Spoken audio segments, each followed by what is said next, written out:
What are the watches that you totally got it wrong? You had your first take, then you held it and thought something, you did a total 180. Well, mine is easy because my mind has been closed like a cellar door, nailed down to Panerai. I am done with Panerai. I started with Panerai. I'm never going to need to circle back. I'm finished. I saw their collection that they released a couple of years ago and just flicked through the images. I'm like, yeah, Panerai, submersible, radio mirror, luminol, seen it all, get out of my face. Deleted the file, sent it to the team, write a story about it, whatever. It's not for me. Got to Panerai in the midst of our crazy Watches and Wonders schedule, held the 44 Bianco 44mm Panerai in my hand, and I felt a stirring. I felt a slithering. I felt something coming to life that had been dead for years. And it was my love for Panerai. And I put this watch on.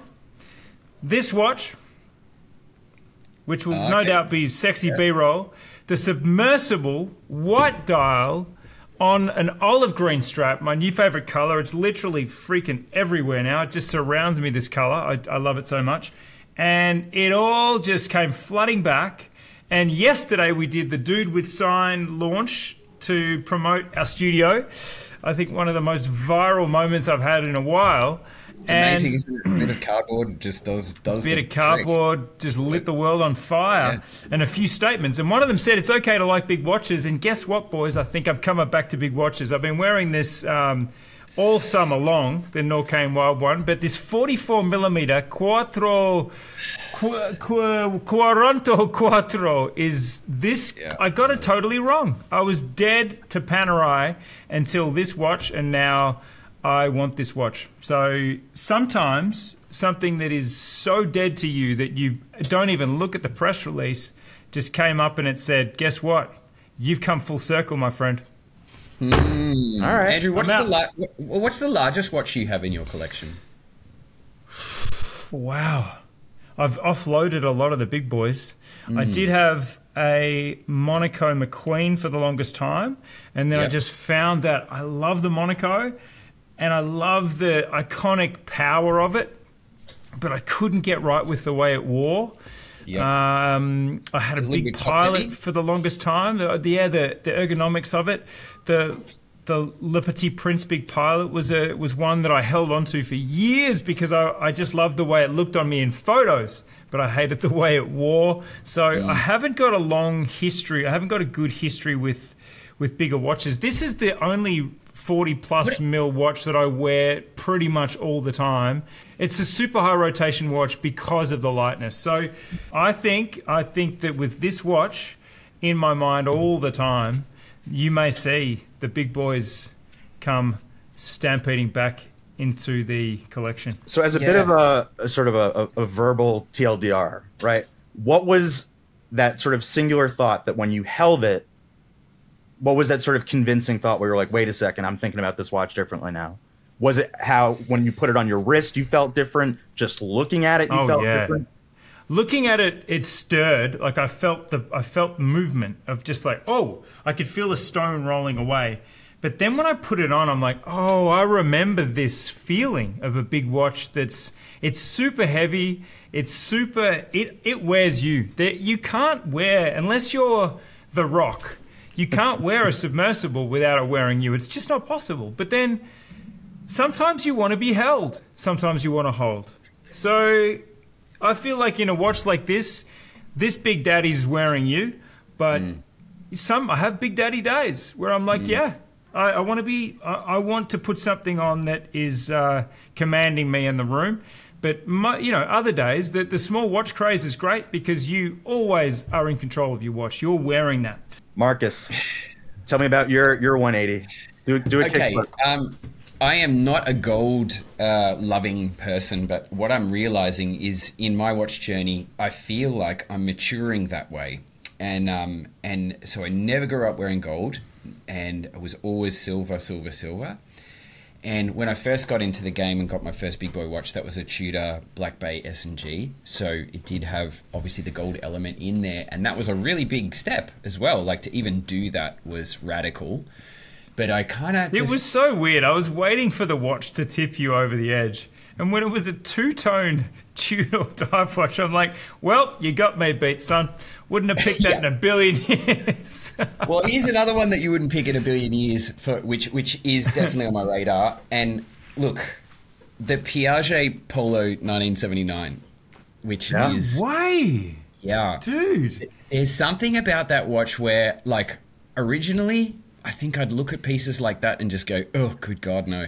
Like, no way. Yeah. Not going to do it, just awful. But we were in Monaco not too long ago, and we shot. Are you talking about that room? Are you gonna talk about the hotel room? Awesome, man. Let's share it. We were there to interview Yves Piaget, who's an amazingly wonderful character to meet, and walking history and time machine. But when we had that watch and we were given that watch to shoot, it was a beautiful sunny day, and we got to the hotel and it was just gleaming through, and it was just like, you know what? I don't need any lights to shoot this watch. I'm just going to shoot it on this. You were just in heaven. And remember, I mean, this is for Tribe. So hey, Tribies, this is a story for you. We're sitting there, the sun's streaming in the window. Marcus has moved all the furniture as he does into the window so that he's got the perfect light. And I was just sitting there, and I just started up a friendship with John Mayer, and we were listening to John Mayer. Do you remember this? Yeah. And I said to Marcus, hey, I want to ask John Mayer about a song called Something's Missing from Heavier Things, which is a fantastic John Mayer album. It's my favorite. Yep. And I sent a voice message saying, hey, John, would you ever play that song again? It's been a long time since you played it. He's sending back voice messages. We're talking back and forth. And then to cut to the end of the story, in Glasgow, I go to see John Mayer. He plays Something's Missing. And he said to me before the show, if I play it, just know that it was because of your messages from Monaco. So that led to this crazy moment. But I remember you tripping with the watch under the sunlight. Yeah, look, I think, what's wonderful about this hobby is that the preconceptions that you can really develop over time if you stay in the game for long enough, and pretty soon you kind of like get a little bit over those initial loves that you had, because you get like 4 or 5 of them in your collection. You're like, can I get any more dive watches? Yeah. Yes. But then you inevitably start to broaden your horizons, open your mind, and whatever. And I think that the wonderful thing about the 1979 Polo Piaget was that Yves said something, and he said when he designed that watch, it was a bracelet with a watch in it. Yeah. Not a watch that happened to be a bracelet. So, and the original was, of course, a quartz movement, and so it was a thinner, lower profile, so very, very fine. And that statement made a lot of sense, that the fact that it was a bracelet with a watch in it. Now, the new version, which they just released, recently, obviously is mechanical movement, so it's thicker. And actually, this was one thing that he said, well, if I could, that was probably the one characteristic about the watch, which was he maybe wasn't as happy about thickening the watch. Yeah.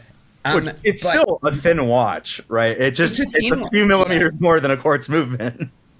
Yeah. Very true. But I would say that it doesn't look and wear like a thin watch because of its blocky sides. Like it doesn't have a rounded case profile. It has quite a now that it's a 38 versus case. a 34. Once you go from 34 to 38, the cambers and the effective lug to lug and all of that vastly changes. So it definitely has a bolder presence. But So I guess as well, what's really fascinating as well, and this is something to think on, is any watch that doesn't have a sweeping second, it's just a two-hander, then there's absolutely zero reason in my mind necessarily to have a mechanical movement. And so in that sense, when you look back at their original design and their original quartz movement, and obviously they placed the quartz movement in there back in that time, very close to the quartz crisis and everything like that. So it was a new technology, but they made their own electronic movement, or at least some kind of direct connection with them. Yeah. And so it made sense that it's just like, no, we just put a quartz movement. It keeps the time perfectly accurately. There is no sweeping second, so there's nothing to look at. And so therefore we can close the case back, and there you go. It is a bracelet which happens to have a watch in it. So obviously the new version, very beautiful. My goodness, that exhibition case back, fantastic. But the design of that watch, and with those through lines, those ribs, which happen all over the watch, and that the fact that those ribs go all the way through the dial, I think... So when I look at that now, I just go, fuck, man. But it goes from case, it's the same line from case to dial. So you truly get this. And then remember we went outside, Marcus, and I was playing with it, and I was like, it blocks, it blocks, it blocks. As you change it, the direction, all of the lines that catch the light block at once. It's just a crazy effect. Very weird effect. Yeah, so that was a watch that once I had in my hand, I got it. But my preconception of approaching that from afar is this, like, nah, it's not for me, not interested. Yeah, but now I'm like, holy crap, man! One day that would be breathtaking. It's funny because when I thought of this question, I actually had you, Marcus, in mind in particular, and the reason for that is you're somebody who has photographed and filmed watches for the better part of the last 10 years, right? And all the time you come to me and you're talking about, oh, Zach, your white balance is off. Oh, like this color rendering is crap. You know, like, so what's the first image we typically see of a watch? A render, right? So it's very easy for someone like you, who is very analytical about imagery, to misconstrue what a watch looks like because you're really honing in on those details. And then when you hold them, it's like, for me, if we're going to make an analogy to like the hearing of a dog, I hear like a human being, you hear like a dog, in terms of like how much detail you see in a watch, because you're filming them, you're figuring out the lighting and all that. That's true. It's a good metaphor. He gets super. You have the super senses. Super senses. He's got super senses. Yeah. Yeah. Well, I think you've raised a really good point, Marcus. If I can just finish this discussion off about the Polo. Most people would think, okay, 60, 70, 80K, I'm going to get a day-date president in solid gold. I'm going to get a 222. Help me out, Zach. What am I going to get? Like, in terms of the big solid gold dress watches, you might get, I'm just trying to think, they're sort of the two. On a strap, you get a Zorn or a Patek. Yeah, I mean, without going, or an AP, maybe you get a Royal Oak in solid gold. But I don't feel that the 79 is really in the equation, but it should be, because these things are not like the other. The 222 has got this muted gold, very, very matte, and this beautiful halo coming off it, but absolutely no reactiveness to the change of your angle of wrist. Whereas, again, the Polo, just go and play with it, because it is not like the others. The Rolex will give you a bit of polish and a bit of brush, a bit of satin brushing and a bit of polishing. The 222 will give you all satin all day and no polished edges. Whereas the 79 is going to give you a completely different animation. And that's the right word, isn't it, Zach? Yeah, and from a superficial perspective, it seems like the 79 is a rarer watch than the new 222. Haven't seen them. Yeah, I have not seen one on the secondary market. I've seen they only a lot of 200 on the secondary market. Yeah, no, I mean, it's a very small production per year, I think, for that watch. I don't have an exact number. All right, but thank you, Mark. That was a good pickup, Marcus. Mine is a little bit closer to home. Okay, so to give everybody the necessary context, when we do limited editions at Time+Tide, I do get the privilege of every now and again getting a render sent to me, and Andrew will ask, what I think. And there was one watch that came across my my WhatsApp or email or whatever it was, and I'm not particularly a fan of open work dials. I typically like a cleaner, solid dial. And I said to Andrew, what if this was a solid gradient rather than a skeleton gradient? And the reason why I say that is because there was a watch that I liked from this brand called the Day 5 Midnight. And I thought, let's just make a bigger version of the Day 5 Midnight. Andrew, to his credit, rightfully ignored my suggestion. And it wasn't until we were together at Dubai Watch Week 2021 where you were wearing the watch and I saw it in the metal. So for anybody who hasn't figured it out yet, I'm talking about our first Night Surfer, the Zenith Defy Classic Skeleton Night Surfer Time+Tide Edition. It's a very long name. Yep.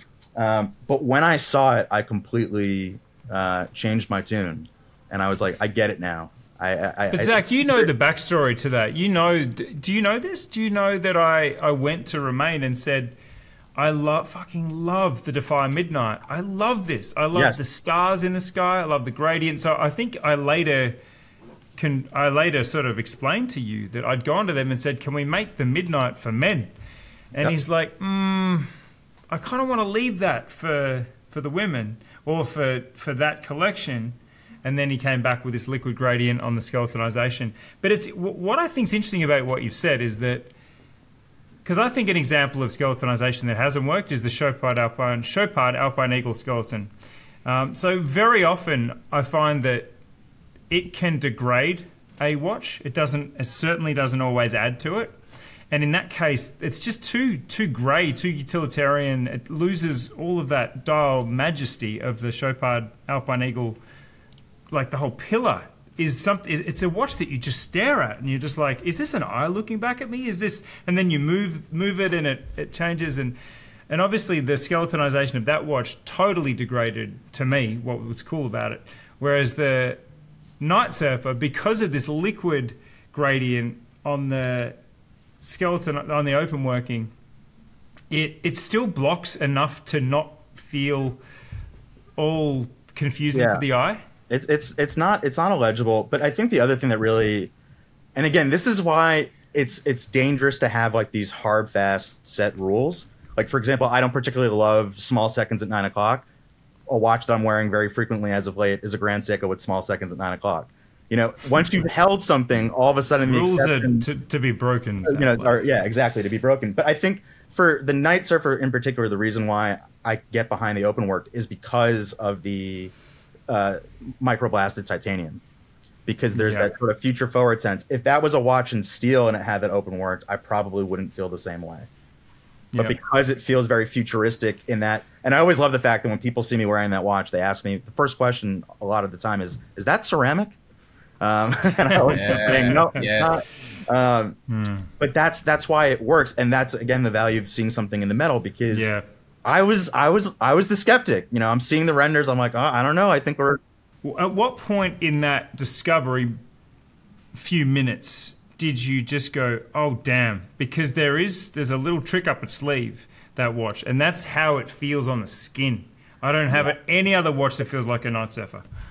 For me, the sort of the TLDR in terms of when I held it, and you asked me to put it on my wrist and wear it around the fair.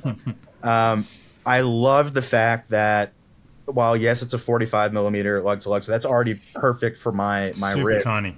There is like a fixed flare, so I always get a little concerned about that with integrated designs.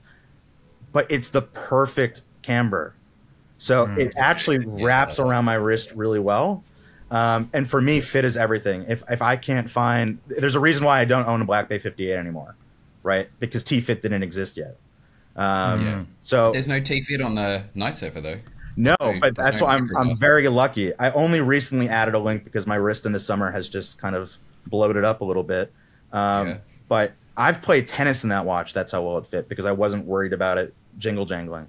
Now it's a little bit on the looser side, so I probably wouldn't be able to get away with that. You know what, Zach? We're all a little bit on the looser side as we get older, so, you know, forgive you, watch. But, look, this was a good discussion. So this was the watches that we've done a total 180 on, the things we totally got wrong. So tell us, people. Yo, let's go to the people. What have you totally got wrong? Like, I'd written Panerai off. Maybe it's a case of getting something right and then deciding it's wrong and then feeling it's right again. There's a lot of ways to skin this cat. You know, Marcus has brought some heat there from a completely shocking revelation. I've never even imagined Marcus saying that. And Zach played a very risky line there. What about you, though? What have you totally got wrong? Tell us in the comments. You know we answer.